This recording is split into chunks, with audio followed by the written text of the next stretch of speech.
انسان کو بیدار تو ہو لینے دو، انسان کو بیدار تو ہو لینے دو، ہر قوم پکارے گی ہمارے ہیں۔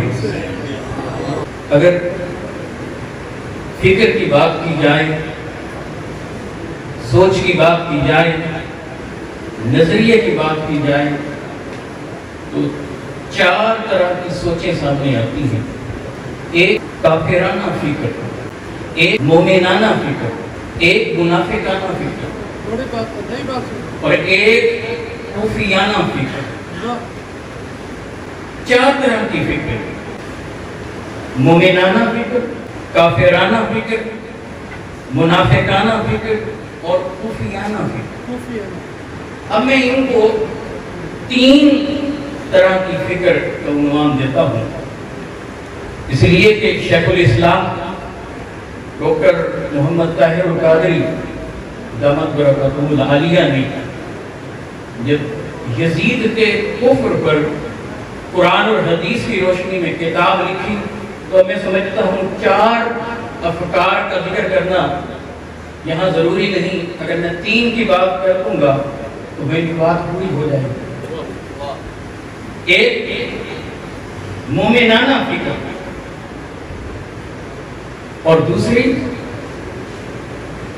خوفیانہ فکر، اور تیسری فکر وہ کافرانہ اور منافقانہ فکر۔ مومنانہ فکر کو میں عنوان دیتا ہوں حسینیت، کافرانہ اور منافقانہ فکر کو میں عنوان دیتا ہوں یزیدیت۔ اور وہ لوگ کہ جب حق سامنے آ جائے اور بام عروج پر ہو اور امام حسین علیہ السلام جیسی عظیم شخصیت جو دوش مصطفیٰ پر سوار رہتی ہے، ارے جب میرے مصطفیٰ سجدے میں جاتے ہیں تو اگر حسین کندھوں پر آ جاتے ہیں تو میرے مصطفیٰ سجدے کو طویل طویل طویل تر کرتے چلے جاتے ہیں۔ وہ شخصیت جب سامنے ہو اپنے خانوادے کے ساتھ نکلیں اور غلبہ اسلام کے حاکمانہ پہلو کے نفاذ کے لیے نکلیں، اور پھر کچھ لوگ کبھی ادھر ہو جائیں کبھی ادھر ہو جائیں، اور پھر جب جابر کے جبر کو دیکھیں، ظالم کے ظلم کو دیکھیں اور زبانیں بند کر لیں تو پھر یہ کوفیت پیدا ہو جاتی ہے۔ اور یہ ہر دور کے اندر مارکہ کربلا چلتا ہے۔ امام حسین تو ایک ہوئے مگر حسینیت قیامت تک چلے گی۔ یزید لعین بدبخت وہ تو ایک ہوا مگر اس کی سوچ قیامت تک چلے گی۔ جب ان دونوں سوچوں کا ٹکراؤ ہو رہا ہوگا، دونوں سوچوں کو ٹکراؤ ہو رہا ہوگا، دونوں فکروں کا ٹکراؤ ہو رہا ہوگا، اور اس وقت کسی نے اگر حسینی سوچ کا ساتھ نہ دیا اور خاموش رہا تو پھر کوفیت سامنے۔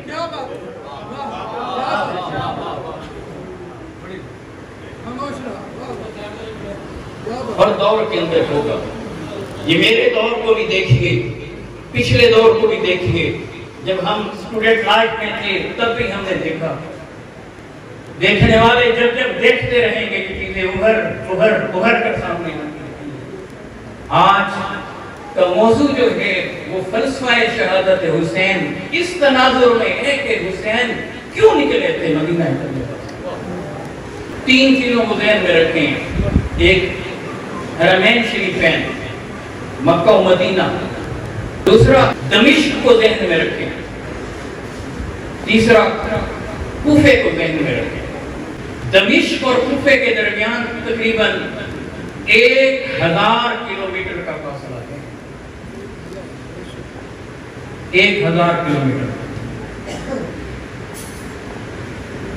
وہ لوگ جو امام حسین علیہ السلام کی جد و جہد کو یہ بات کہہ کر اہل ایمان کے دلوں کو زخمی کرتے ہیں کہ وہ اقتدار کے لیے چلے تھے، اقتدار کے لیے نکلے تھے تو ایسا ہرگز نہیں تھا.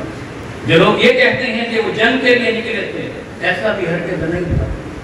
جنگوں کے لیے کوئی اپنی فیملی کو لے کر نہیں چلتا، اپنے خاندان کو لے کر نہیں نکلتا، بچوں کو لے کر نہیں نکلتا، خواتین کو لے کر نہیں نکلتا. اور پھر آپ ذرا یہ دیکھیے کہ امام عالی مقام مدینہ طیبہ میں ان کے لیے بڑا محفوظ مقام تھا، اور مدینہ طیبہ سے براہ راست کوفہ کا سفر 1500 کلومیٹر کا ہے، اور مدینہ طیبہ سے مکہ المکرمہ کے درمیان کی مسافت تقریباً 435 کلومیٹر کی. تھوڑی سی دیر کے لیے فرض کر لیں اگر محض جنگ کا ارادہ ہوتا اور اس کے لیے میدان اگر کوفہ تھوڑی سی دیر کے لیے فرض کر لیں ان کے ذہن میں ہوتا تو پھر وہ مدینہ سے براہ راست کوفہ جاتا. لیکن آپ مکہ آئیں، کوفے کی طرف سفر کیوں کیا؟ اس راستے کی طرف سفر کیوں کیا جو کربلا کی طرف جاتا تھا؟ اور یاد رکھیں کہ کوفہ سے کربلا تقریباً 100 کلومیٹر، اور یہ بڑا ہی اہم نقطہ ہے. آپ اس پر غور کیجئے کہ یزید تو بیٹھا ہوا تھا دمشق میں جو سیریا میں ہے، شام کا شہر ہے، اور کوفہ یہ تو عراق کا شہر ہے. تھوڑی سی دیر کے لیے فرض کر لیں اگر کوئی یہ کہتا ہے تخت کی لڑائی تھی تو پھر انہیں رخ دمشق کی طرف کرنا چاہیے تھا، یزید کے تخت کو پلٹنا چاہیے تھا. اور تقریباً 1300 کلومیٹر کا فاصلہ ہے حرمین سے دمشق کی طرف، یہ تو قریب تھا. مگر امام حسین علیہ السلام نے تقریباً 2000 کلومیٹر کا فاصلہ 23 دن میں طے کیا. اور میں قریب اس لیے کہہ رہا ہوں تقریباً 1935 کلومیٹر کے قریب یہ بنتے ہیں. اگر ترک سے دیکھ لیں تو قریب 2000 کلومیٹر کا یہ فرق ہے اور 23 دن لگے ہیں. تو کیا امام حسین علیہ السلام اقتدار کے لیے نکلے؟ ہاں، یہ ضرور تھا جب تخت پر یزید جیسا لعین فاسق اور فاجر جب یہ براجمان ہوا، اب دین کے چہرے کو مسح کیا جا رہا تھا. اور المیہ اس سے بھی آگے ہے. جو سمجھنا ہے وہ یہ کلمے کے نام پر، دین کے نام پر بیٹھ کر کچھ چیزیں متعارف کر رہا. اگر امام حسین علیہ السلام اسلام کے نفاذ کے لیے نہ نکلتے تو پھر قیامت تک صرف یہی سوچ صرف پروان چڑھتی رہتی کہ وقت کا جو بھی یزید آئے اس کی بیعت کریں. اور اس سے بڑا المیہ یہ ہے کہ ہمارے یہاں کچھ مفکرین ڈاکٹرز MBBS ہوتے ہیں، تفسیر قرآن کر رہے ہوتے ہیں، اور وہ جب اس انداز نسل نو کے اندر زہر ڈالتے ہیں یہ کہہ کر کے یزید نامزد کر دیا گیا، اور ہمیں یہ فکر دی جا رہی ہے کہ یہ بڑا دانش مندانہ فیصلہ تھا. تو کیا ساری دانش سمٹ کر صرف یزید کی ذات کے اندر آ چکی تھی یا کوئی اور مسلمانوں کے اندر قابل کوئی بھی نہ رہا تھا؟ مگر یہ دانش مندانہ فیصلہ کیسے ہو؟ اب اس کا دفاع اس آدمی سے کیا جاتا ہے. یہ اس سے بھی بڑا المیہ ہے کہ لوگ جانتے بوجھتے ہوئے اور اس کے نتائج دیکھنے کے باوجود بھی آج یزید کا دفاع کرتے ہیں. حضرت امیر معاویہ رضی اللہ تعالیٰ عنہ انہیں مغیرہ بن شعبہ رضی اللہ تعالیٰ عنہ انہوں نے یہ مشورہ دیا تھا. کتنا آسان ہے یہ کہنا، ایک دوسرے صحابی کا نام لے دینا. جب انہوں نے مشورہ دیا تھا تو انہوں نے دلائل قائم کیے. ان کے دلائل سننے کے بعد انہوں نے یہ فیصلہ کر لیا کہ ہاں یزید کو نامزد کر دیں. تو نامزد کر دیا گیا. ابھی یزید کے گل کھلے نہیں تھے، یزید کی حرکتیں کھلی نہیں تھی، یزید کا یہ کردار آیا نہیں ہوا تھا. اس وقت بھی اکابرین نے اس کی بیعت کرنے سے انکار کیا. ان میں سیدنا صدیق اکبر کے شہزادے انہوں نے انکار کر دیا بیعت کرنے سے. سیدنا عبداللہ بن عمر رضی اللہ تعالیٰ انہوں نے انکار کر دیا بیعت کرنے سے. سیدنا عبداللہ بن زبیر رضی اللہ عنہ نے انکار کر دیا بیعت کرنے سے، سیدنا عبداللہ بن عباس رضی اللہ عنہ نے انکار کر دیا بیعت کرنے سے، اور امام حسین علیہ السلام نے تب بھی انکار کر دیا تھا یزید کی بیعت کرنے سے۔ یزید سے 3 بڑے کارنامے، اس نے مدینہ طیبہ پر چڑھائی کی، حرم مدینہ کو پامال کیا، مسجد نبوی میں گھوڑے بندھوائے، مسجد نبوی کی نمازوں کو روکا، اور مدینہ طیبہ کی عفت مآب خواتین کے ساتھ اس نے جو کچھ کیا زبان سے بیان کرنے سے قاصر۔ پھر مکہ پر چڑھائی کی، خلاف کعبہ کو جلایا، بیت اللہ کی تقدس کو پامال کر کے رکھ دیا، اور کتنے صحابہ کے خون سے اس کے ہاتھ رنگے ہوئے۔ اس کے باوجود آج المیہ تو یہ ہے کہ آج بھی یزید کا دفاع کیا جاتا ہے، تو ہم نوجوان نسل کو کیا سوچ رہے ہیں؟ ہم نوجوان نسل کے اندر کس چیز کو داخل کر رہے ہیں؟ آنے والوں کو کیا بتا رہے ہیں؟ مصطفیٰ علیہ السلام نے تو کہا تھا کہ حسنین سے محبت کرنا۔ اس لیے جو لوگ آپ سمجھتے ہیں امام حسین علیہ السلام انتظار کے لیے نکلے تھے، تو جان لیں اس بات کو، پہلا حملہ تو پھر دمشق پر ہونا چاہیے تھا، تخت یزید پر ہونا چاہیے۔ اور دوسرا یہ نقطہ ذہن میں رکھ لیں، امام حسین علیہ السلام ایسے نہیں نکلے تھے، انہیں معلوم تھا میں کس طرح سفر کر رہا ہوں۔ صرف مدینہ میں اس لیے نہیں رکے کہ مدینہ کے اندر کہیں جدال نہ ہو، قتال نہ ہو، کسی کا خون نہ بہے۔ مکہ کے اندر حج اس لیے چھوڑ دیا کہ اگر انہیں وہاں شہید کر دیا جاتا تو پھر عام مسلمانوں پر یہ بات ڈال دی جاتی کہ کسی نے حسین علیہ السلام کو شہید کر دیا ہے۔ وہ یزیدیوں کو نمایاں کرنا چاہتے تھے اور دکھانا چاہتے تھے، انہیں اپنی شہادت کا معلوم تھا۔ میرے آقا علیہ السلام نے پہلے سے خبر دے رکھی تھی کہ میرے اس بیٹے کو شہید کر دیا جائے گا۔ سیدہ ام سلمہ سلام اللہ علیہا کو رسول اللہ نے وہ مٹی دی تھی، اسے دیکھتی رہنا، جب یہ خون میں بدلے تو سمجھ لینا کہ میرے شہزادے کو شہید کر دیا گیا۔ انہیں اپنی جو جگہ تھی جہاں شہید ہونا تھا اس کا نام تک بھی معلوم تھا۔